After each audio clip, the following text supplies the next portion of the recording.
পুরোটাই দেখছেন তো, পুরোটাই আমরা পরিবেশন করে থাকছি কাঁসার থালায় কাঁসার বাটিতে। কত রকমের পদ দেখেন, কত রকমের পদ দিয়ে, তো নানা রকমের। পুরোটা কাঁসার থালায় কাঁসার বাটিতে।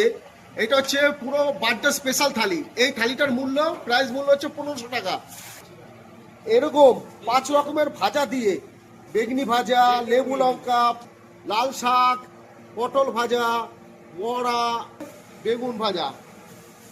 আর দেখেন সাথে আছে লোভনীয় গলদা চিংড়ি, দুধ চাটনি, মিষ্টি, পাঁপড়, টক দই, পনিরের সবজি, 5 মিশালি সবজি, ডাল, 2 রকমের রাইস, একটা পোলাও আর একটা সাদা ভাত। কি মিঠুন দা, তাই তো? আর কি চাই? আর আছে দই কাতলা, ও হো বন্ধুরা। আর আছে ভেটকি মাছের মশলা, 2 পিসের চিকেন কারি আর 2 পিসের মটন কারি। তো বন্ধুরা এরকম